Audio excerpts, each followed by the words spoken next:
CD Televisión. Forjando ideas.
Tengan todos ustedes, una vez más estamos aquí llevando a cabo otra entrevista con el tema las haciendas antiguas de Degollado. Este tema nos lo sugiere nuestro amigo Juan Mata Ayala en la página Santos Degollado, su gente, su historia y algo más. En esta página sugerimos una pregunta que nos dijeran qué les gustaría que lleváramos a cabo de entrevista, y él nos sugirió que la hacienda de Marijo. Por lo tanto, nos encontramos aquí en el rancho de Santa Fe, municipio de Degollado, Jalisco. En esta casa vivió un señor que él fue mayordomo de esa hacienda. Y ahora que vamos a llevar a cabo esa entrevista, pues qué más, la hacienda ahorita está en ruinas, no podemos tomar ahorita película de esas ruinas, pero estamos aquí en esta casa donde vivió el señor Benigno Ortiz, papá de Vicente Ortiz. Ellos aquí en esta casa la construyeron en 1949. Desde entonces ha sido aquí estos terrenos de la familia Ortiz, y el señor Benigno Ortiz fue mayordomo de la hacienda de aquí de Marijo. Para notar, también llevamos a cabo una entrevista con nuestro querido amigo José Manuel Treviño Curiel, quien nos va a acompañar en esta tarde para que nos platique qué es lo que él ha encontrado en su investigación con respecto a la conocida hacienda de Marijo.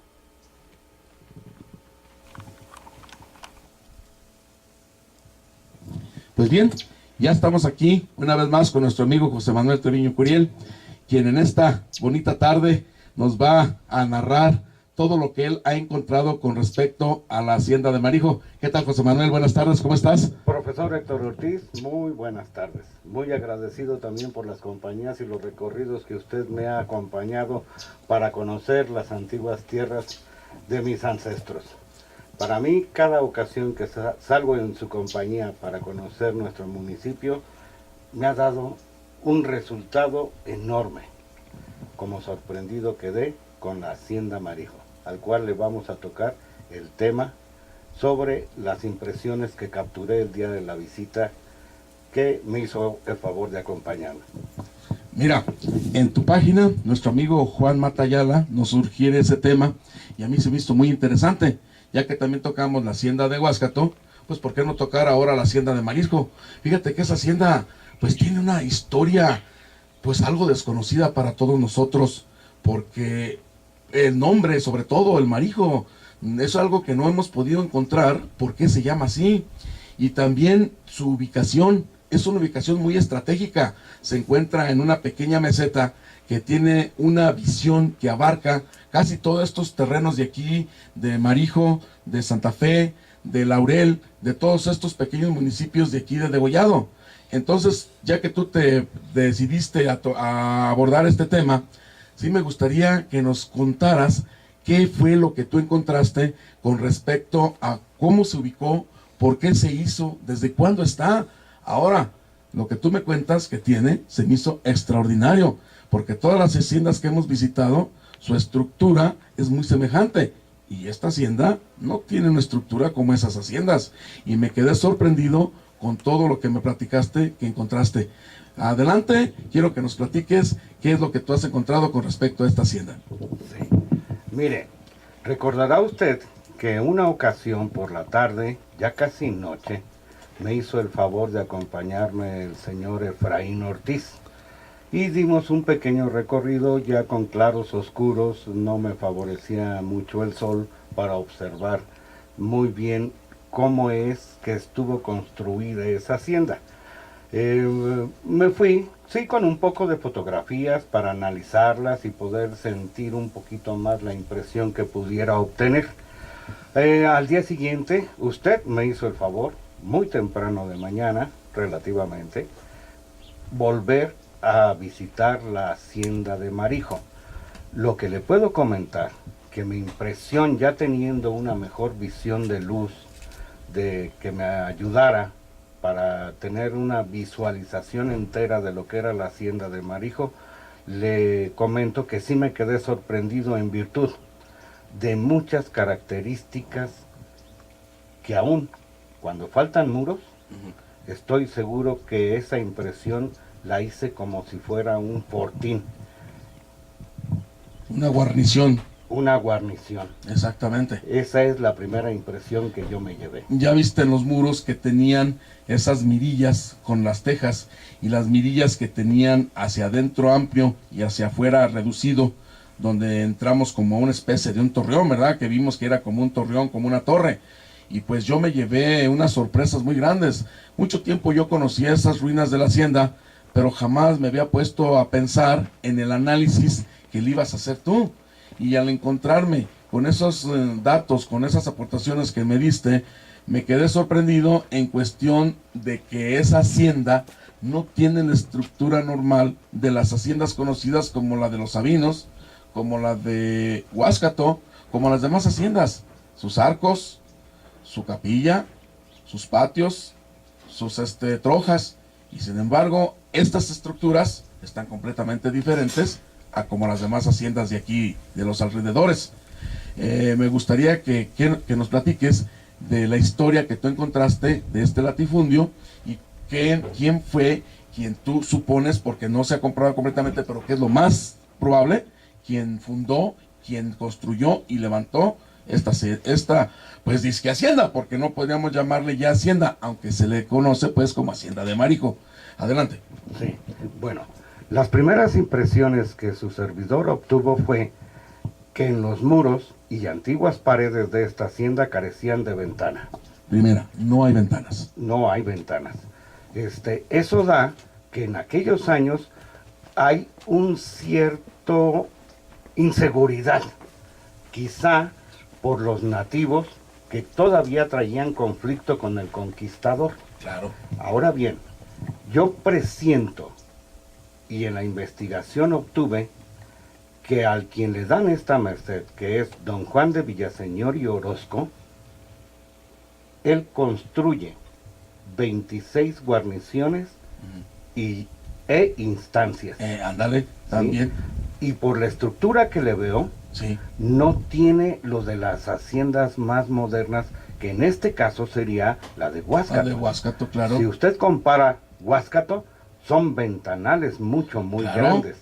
Y si la memoria no me falla, Huáscato empieza a construirse por Diego de Collio el Joven el día 20 de octubre de 1582. Así es. Por lo tanto, por la estructura y antigüedad de la hacienda Marijo, es más antigua por ser un fortín, una guarnición. Una guarnición, claro. ¿Sí? Y con esto también quiero dar la pausa de que para aquellos ayeres, estas tierras ya eran trabajadas, tanto por el español como por el nativo que vendía su fuerza, trabajo, claro, o quizá en grado de esclavo. Sí, lo más seguro, en grado de esclavo. Ahorita que mencionan las ventanas, hay otro detalle que en estos muros no hemos encontrado: una capilla. No tuvo capilla esta construcción. No tuvo portales, no tiene ventanal, como acabas de decirme. Entonces, eso que mencionas, que era una guarnición para poder defenderse todavía de los nativos que estaban en contra del conquistador, es lo más seguro. Porque me platicas que fuiste a entrevistar a una señora que vivió allí cuando estaba pequeña y te comentó que tenía unas torres, unos torreones como para tener cierta vigilancia, ¿verdad? Entonces, quiero que menciones más o menos la señora y que nos digas qué fue lo que ella te platicó. Sí, usted se refiere a la señora Juanita García García. Sí, ciertamente tuve la oportunidad de visitarla en su casa, me platicó, está dispuesta a cooperar para darme una información, Sí. cómo estaba construida esa hacienda. Ella la habitó, sabe cómo queda. Yo quisiera apoyarme en alguna persona dibujante para que capturara su relato Claro. y poder rescatar esa hacienda si es posible. Sí, pues ya están en Porque- ruinas, como quien dice. Sí, porque si nos vamos a la época de Juan de Villaseñor y Orozco, cuando se le entrega esta merced, estamos hablando del año 1532-1533. Por lo tanto, más antigua que Huáscato. Si le podemos dar el nombre en cierto momento, una palabra técnica moderna, era una hacienda multifuncional, Multifuncional. porque tenía corral para ganado, Sí, las trojes, sí, los torreones de resguardo, claro. ¿sí? Entonces, lo único que mencionó usted que no tenía era capilla. Capilla, claro. Recordemos que esas guarniciones eran para protección del conquistador que viajaba y se atrevía a cruzar estas tierras todavía en conflicto con el nativo. Así es. Pues posteriormente, después de que dejó de ser guarnición, estos terrenos, a lo que se le llamó Hacienda de Marijo, pues como todos lo conocemos, fue habitada por otras personas posteriormente, aparte de quien mencionas, quien lo levantó, quien la construyó, ya que desde que yo tengo, que mi bisabuelo nos platicaba, pues él, como era mayordomo de esa hacienda, nos llegó a contar anécdotas unos relatos muy bonitos de allí de esa hacienda, de estas charreadas que se hacían, los cerraderos que se llegaban a hacer, las fiestas, y él mencionaba un señor de apellido de la Paz, quien fue dueño de estos terrenos, y ese señor de la Paz era el papá de la niña Cata de la Paz. No más que antes de cambiarse a vivir a la población, como el pueblo se fundó posteriormente que esta construcción, pues ellos anteriormente vivían aquí en esta construcción. Y pues ellos de La Paz, pues eran muy respetados, eran muy reconocidos aquí. Él como mayordomo, pues estuvo trabajando con ellos fácil unos 35 años o más. No más que el señor tuvo que retirarse, se fueron, luego vino lo de la ley que afectó los terrenos, y nomás quedó lo que fue el casco de la hacienda, y ya posteriormente esa hacienda se fue vendiendo. La cuestión fue que yo lo último que recuerdo, que el dueño era un señor Octaviano García, precisamente papá de quien menciona usted, de la señora Juanita García García. Ese señor pues llegó a habitar aquí la hacienda todavía con las construcciones que había en un tiempo. No estaba tan derruido, no estaban las ruinas como está ahorita. Ahorita pues no podemos ir a visitarla pues por cuestión de que no hay energía eléctrica allí para estar grabando. Entonces decidimos hacerte la entrevista aquí en Santa Fe, en la casa que había dicho que era el dueño era mayordomo de esa hacienda. Me gustaría que ahora nos narraras qué fue lo que tú encontraste posteriormente, después de que Juan Villaseñor y Orozco, que fundó y construyó ese fortín, esa guarnición, ¿qué pasó después? ¿Qué es lo que tú encontraste posteriormente? Bueno, mire, voy a dar un poquito, un salto a la historia compartida. Perfecto. Primero, don Juan de Villaseñor y Orozco llega a la ciudad de Valladolid, Sí. hoy Morelia. Es más, no era Valladolid, era Valle de Guayangareo. Dentro de las sugerencias, cuando está Juan de Villaseñor y Orozco en esa loma de Morelia, sugiere al virrey Antonio de Mendoza que en ese terreno se finque una nueva ciudad que llevaría por nombre Valladolid. Valladolid. Entonces, nuestra historia es compartida. Gracias a Juan de Villaseñor y Orozco, la ciudad colonial, hoy Morelia, es lo que es gracias a la historia de este personaje que habita y es dueño de esta merced. Así es. ¿Sí? Posteriormente, y enseguida del año en que recibe estas tierras, que son en 1532, él es el encargado de empezar a trabajar estos terrenos. Obviamente trayendo gente europea, Europea al principio. al conquistador, del cual usted y yo somos parte. Claro que sí.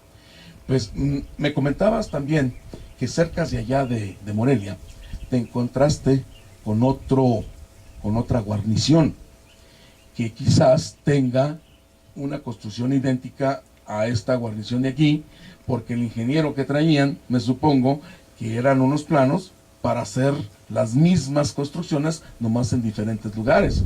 La señora Juanita te comentaba que tenía 4 torreones, 4 torres, donde tenían una vista muy amplia. Y si tú te das cuenta, ahora que veníamos, cuando veníamos bajando aquí por el cerro, fíjate que la hacienda se ve vista desde la bajada, y así la hacienda ve hacia el cerro, ve hacia lo que viene siendo San Hipólito, ve a lo que es el Cerro de la Bola, ve a lo que es el rancho que se llama El Laurel, y hacia alrededor, como está situada en la meseta, tiene una visión muy amplia en cuanto a terreno. Yo creo que por eso ese señor también decidió edificar su guarnición en esa loma, en esa pequeña cerrito, podríamos decir, para poder estar al pendiente de todo alrededor. Además, lo que es el casco de la hacienda ahorita, pues abarca siempre un buen pedazo de terreno todavía que es todavía fértil.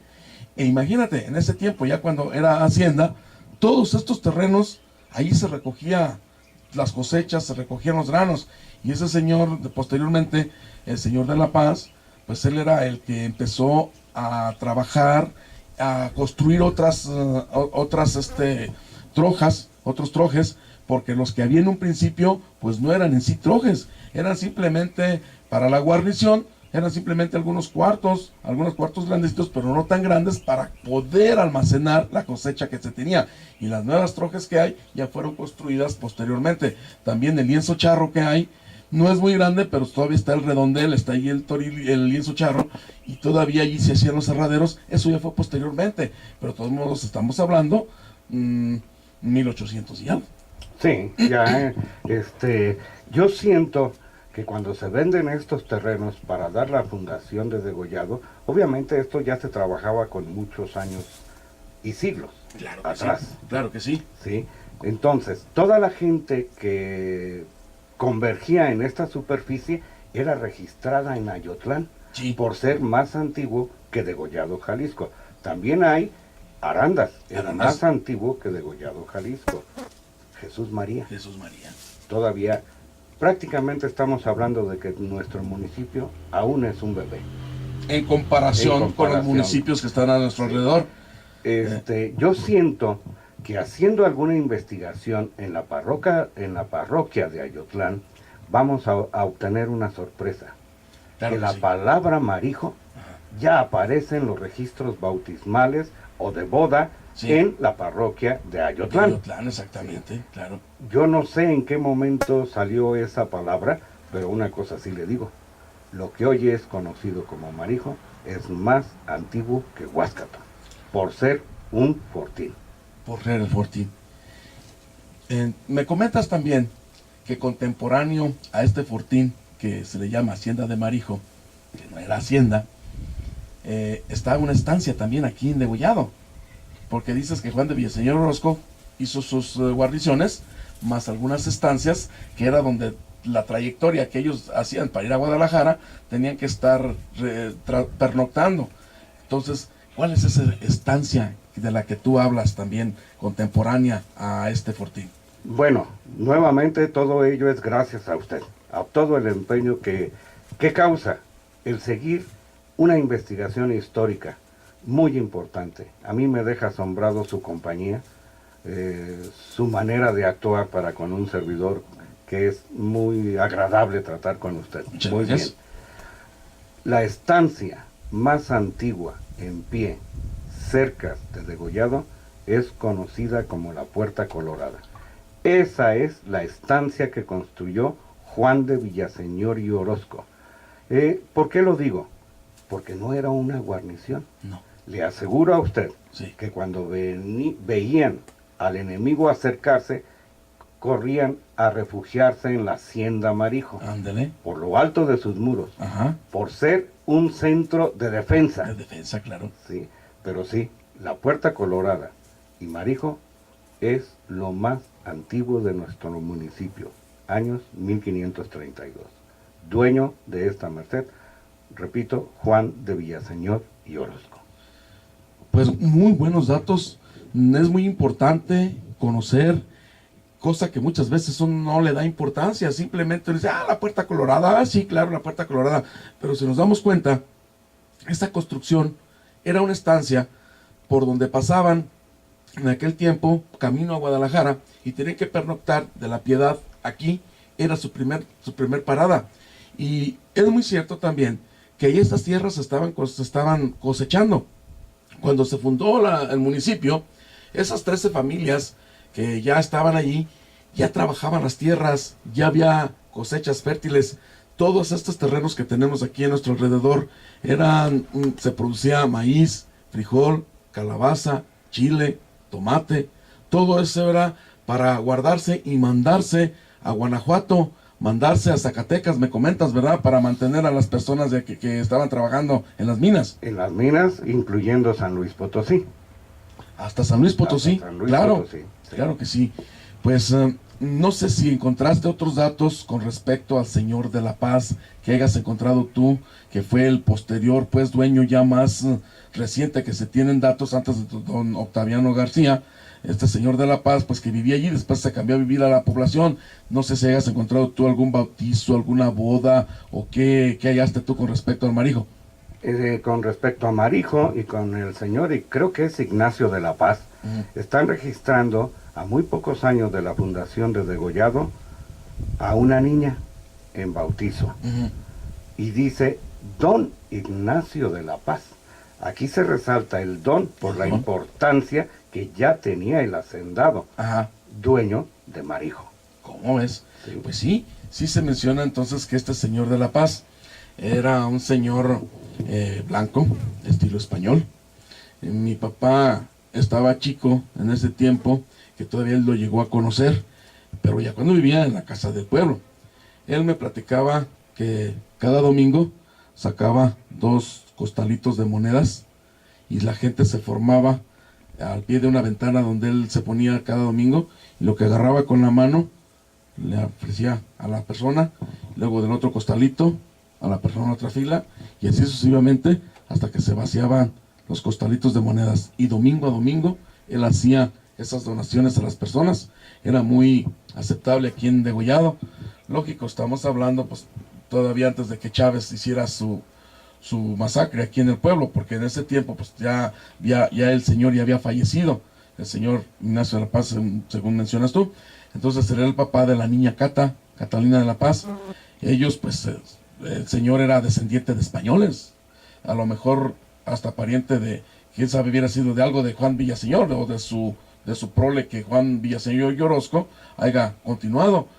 Esta hacienda se le llamó, y pues ya hacienda posteriormente, cuando la gente la empezó a habitar, cuando ya los trabajadores empezaron a construir sus chozas alrededor de ella, porque se les tenía en préstamo la tierra, trabajaban, luego la cosecha se recogía a la hacienda, y pues no sé, yo de aquí no tengo entendido que haya habido tienda de raya. Fíjate, es un dato que nunca yo les he escuchado, si aquí en esta hacienda haya habido tiendas de raya. No sé qué hayas encontrado tú. Bueno, por el tipo de economía que se manejaba, y recordemos, el hombre siempre será esclavo del hombre, y las conductas de un hacendado y de otro hacendado eran iguales. Claro que sí. Sí. Las tiendas de raya existían.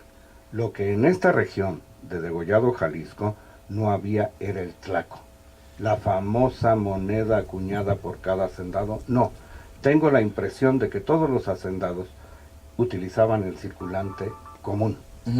No he encontrado una moneda que haya sido acuñada en alguna de estas haciendas propiedad o dentro del municipio de Degollado. Ni de la hacienda de Huáscato, ni de la hacienda de los Sabinos, ni de aquí de esta hacienda que estamos tratando el tema. Entonces el tlaco era la moneda que cada hacendado acuñaba para poder hacer sus ventas, sus compraventas con respecto a la gente que él tenía allí. Y la tienda de raya existía. Sí. Sí, entonces, porque se les daba el crédito a cambio de la fuerza laboral. Claro que sí. Sí, pero la tienda de raya existió. ¿En Huáscato sí existía esa tienda de raya? En todas. En todas. Sí, Recordemos que una plantación, cualquier maíz, trigo, lo que sea, requieren de un tiempo para producir. Claro que sí. Y mientras tanto, ¿qué? ¿Dejamos de comer? No. Se tiene que estar consumiendo la comida para poder tener la fuerza y la mano de obra para la producción. Entonces esa tienda sí existió. No más que aquí, desafortunadamente, no sabemos dónde era exactamente la tienda de Raya.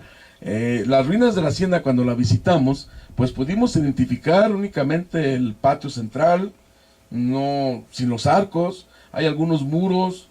Ya viste que nomás están como las trojes y el redondel del Toril, que es lo que hay pues ya en ruinas. Ya sí sería bueno hacer una invitación a todos los que vean este video, a todos los que nos estén acompañando, invitarlos a que si tienen alguna información de esta hacienda, una información que nos pueda engrandecer, que pueda enriquecer lo que estamos nosotros aquí expresando, pues si son tan amables de compartirla en la página Santos Degollado Jalisco, su gente, su historia y algo más, allí con mucho gusto José Manuel nos puede atender con la petición que ustedes nos hagan o la información que nos puedan ofrecer. También si alguien tiene alguna fotografía de esa hacienda cuando estaba en su esplendor, si alguien tiene algún dato que nos pueda proporcionar de las personas que allí vivieron, no importa de quién sea, de la época que sea, la cuestión es que esta hacienda no tiene tantos datos que nosotros, que José Manuel y su servidor hayamos podido compartirles. Entonces sí hacemos esa invitación a las personas que nos puedan enriquecer. ¿O tú qué puedes decirnos de ello? Pues mi principal interés por la investigación que realicé de este fortín, sí es tratar de rescatarlo. Hay una historia que no se debe de perder. Desgraciadamente México pierde su historia y esta se va al olvido. Claro, ese es el problema. Esperemos que sí se pueda, pues al menos rescatar todavía aún algo de la construcción que hay, al menos decir, esta barda perteneció a tal cosa, esta otra barda perteneció a este cuarto o esta oficina, aquí estaba tal torreón, aquí estaba tal o cual construcción. Yo invito a alguna persona que nos sepa decir cómo estaba esa hacienda y, como dices tú, invitar a un dibujante que interprete lo que nos puedan compartir para que él exprese por medio del dibujo algo de esa hacienda. Mas sin embargo, sí me gustaría que de la otra hacienda que dices tú que se parece a esa guarnición, pues si se pudiera alguna vez compartir alguna fotografía o que pudieras compartirnos algo para darnos una idea de cómo era esta guarnición que se llama El Marijo. Sí, mire, afortunadamente yo allí en la ciudad de Morelia cuento con muchas personas, obviamente, nacido ahí, conozco mucha gente, compañeros de secundaria, claro, prepa, profesionistas, algunos alumnos que iban al colegio San Nicolás, que eran de otros municipios, pero que convergen en la Universidad Michoacana de San Nicolás de Hidalgo. Ok, mire, traigo una investigación que es sobre un convento que realizaron los agustinos. ¿Quién cree usted que era el dueño de ese terreno? Y me refiero al convento de Tiripetío, hoy Normán. Hoy la normal de Tiripetío. Sí. El dueño sería también Juan Villaseñor y Orozco. Mucha influencia de Juan de Villaseñor y Orozco, y en Tacámbaro, Michoacán, tenía otra propiedad por los mismos años. Cosa de ir a corroborar, ver si existe ese fortín en Tacámbaro. Porque era lo mismo. Sí, claro. La estructura siempre llevaban el mismo diseño del ingeniero. Era el mismo ingeniero, eran los mismos planos, nomás diferentes lugares, pero las estructuras eran muy similares. Sí sería muy conveniente, al menos pues si la estructura era similar, por darnos una idea de cómo era esta hacienda o esta guarnición a la que posteriormente se conoció como la hacienda de Marijo, y hasta ahorita sí se le conocen esas ruinas, las ruinas de la hacienda de Marijo. Sí, no vamos a poder cambiarle el nombre de hacienda porque toda la vida pues aquí desde que se fundó Degollado pues ya se conocía como la hacienda. Entonces ahora que tú encontraste que era una guarnición, pues lógico que yo me quedé sorprendidísimo cuando me dijiste esta construcción no era propia de una hacienda. No tenía capilla, no tenía los arcos principales de todas las haciendas, el portal, las ventanas, ¿sí? Y curiosamente tiene los torreones y sus muros muy altos, porque la hacienda se ve que era como de 2-3 pisos más o menos, muros muy altos, cosa que las haciendas clásicas no llegan a tener, esos mentados torreones para la vigilancia y para la defensa de esa guarnición. Pues muy interesante, amigos. Una vez más, queremos agradecerles que nos hayan estado viendo. Muchas gracias, José Manuel. Es un placer tenerte nuevamente con nosotros. Muy buena aportación la que nos has hecho con respecto a esta hacienda de Marijo. Muchas gracias a todos ustedes. Seguimos posteriormente en otras entrevistas que se hagan después.